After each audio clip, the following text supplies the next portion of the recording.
Yeah, Sean, I think we're already witnessing that collapse of products, and that's something we've been talking about for years. And I have a diagram in some presentations that I've given where you have the analog world where we had specific devices for specific uses, turntables, VCRs, etc. Now in the digital age, we've seen this slow but sure funneling, and it's almost imperceptible. Smartphones, you know, the Swiss Army knife, I know it's cliched, is probably one of the best examples that's been rapidly cannibalizing. We saw this even in our holiday research, Sean, about portable gaming devices.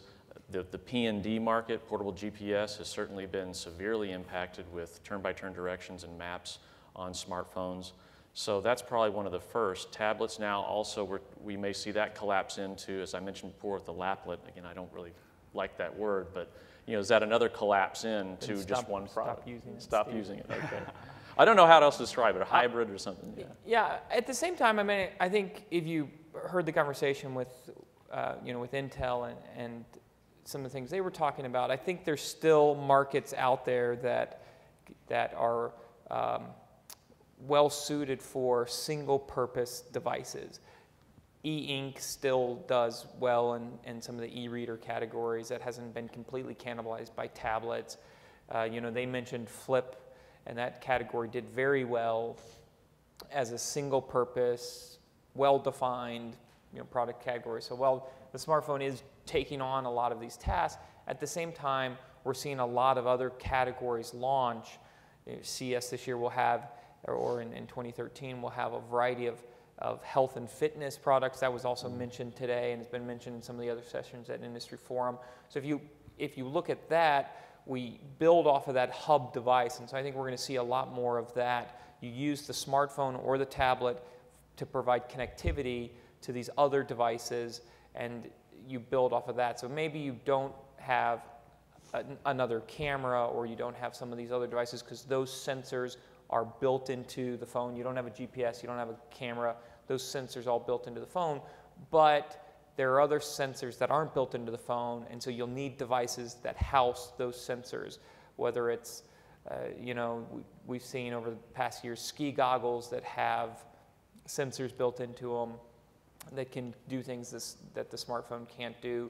Of course, all the health and fitness things, you know, we'll see. Now, Apple did add some of those health-oriented features to some of their iPod launches in September, so you're seeing them try to integrate and take advantage of developments in that area. But I think there'll always be things that need hardware housing because they're not built into a hub device like a smartphone or tablet.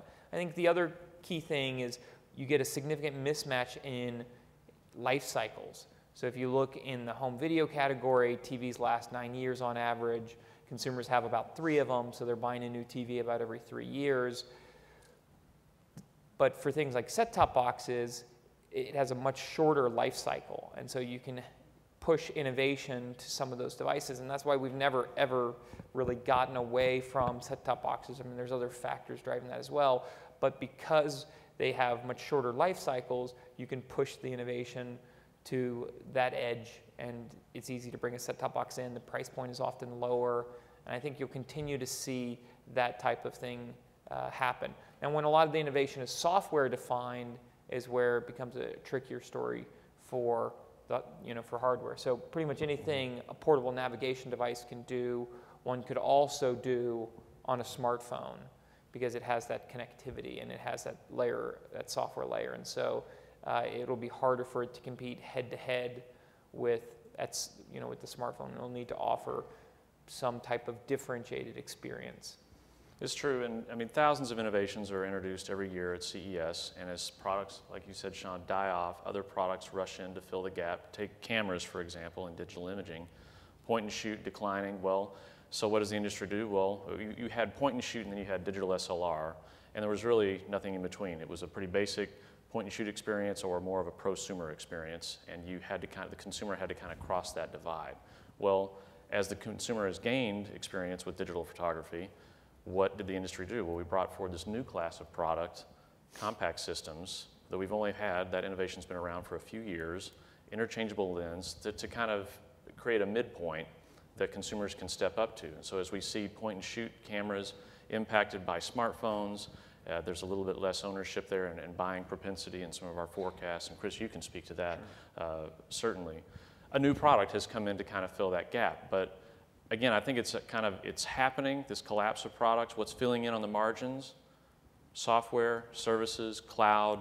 That's what we were talking about in our, me and Eric Vorrier in our presentation earlier today about consumer spending and why we've had to look at CEA in our hardware forecast. If we're just forecasting hardware, at some point we're going to start describing the incredible shrinking industry because so much is going towards software these days and services, and the consumer dollars are going there. But I think for the foreseeable future, there are a lot of consumers out there who like specific devices. They're very comfortable. They don't want an maybe they are aggregated device.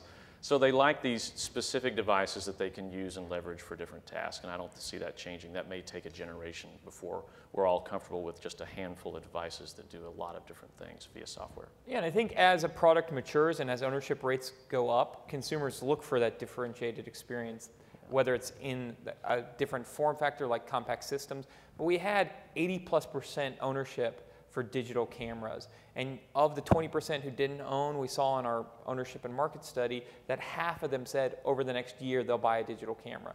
So now you've got a large swath of the market that is looking at their second, third, or even fourth camera in that space, and it needs to provide a differentiated experience than what they're getting in other devices like their smartphone. And so you've seen things like compact systems, you've seen DSLR provide all the growth for that category. Action-oriented cameras, wearables have done very well as well because it offers a differentiated experience. Waterproof cameras is another category within the point and shoot that's actually seen some growth and done okay because, again, it's offering a differentiated experience from what's available in that smartphone form factor or whatever else they have in their first or second gen point and shoot. Question, but are there gender, generational, or geographic sectors that should be explored in terms of market dynamics? Are there differences across those groups in use and what you're forecasting?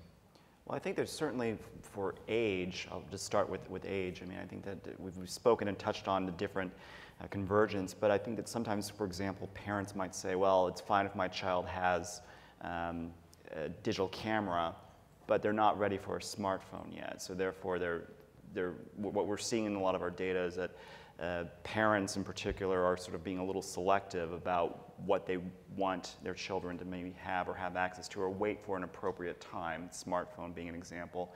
Another example that I often throw around is I've heard that from a couple of manufacturers that the average age of a dedicated MP3 owner is about 12 or 13 and under because after that kids start getting their own smartphones. So, so it might be appropriate for younger kids to have that. I think that also there certainly is always going to be a comfort level. So as you get older, maybe people feel like they don't necessarily want to have as many bells and whistles, or maybe not be as comfortable to use those bells and whistles and apps and whatnot. I mean, we all can think about people in our lives, our family, our parents who get flustered over the remote control. So I think that manufacturers are quite aware of this, and if you look at how things are being marketed and advertised, one theme tends to be ease of use, and that means a lot of things to a lot of different people. But I think that what the message is that they're trying to sort of gear their products towards sort of allaying some fears or concerns that some people have, but also sort of cast as wide of a net as possible, because there is that frustration factor that is always part of this industry among large sections of the population. So. Yeah, and we had the earlier session on millennials. I mean, that clearly is an audience to watch for, and I think it's important to see how that audience evolves.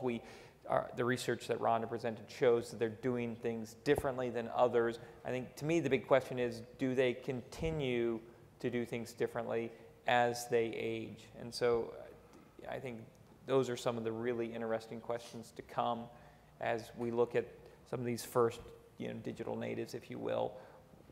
What do their use behaviors look like as they age and move into different age cohorts? They continue to behave the way that they have and approach shopping and other things the way that they have, or do they evolve and look more like today's mass market? Yeah, I would just add one other demographic to the list is seniors, and that's a demographic that's been talked about at Industry Forum this year in a healthcare context. So I would look to that demographic as what we might think of as an unlikely consumer of technology, but when it comes to home health care and various monitoring devices, et cetera, embedded technologies in the home, clearly this is a very, very quickly ramping arena of opportunity. And with the baby boomers on the threshold of retirement, the industry is looking at billions and billions of dollars in market opportunity to serve these consumers so they can stay in their home and they don't have to have long hospital stays, et cetera. And I think that's a really important one that might be overlooked.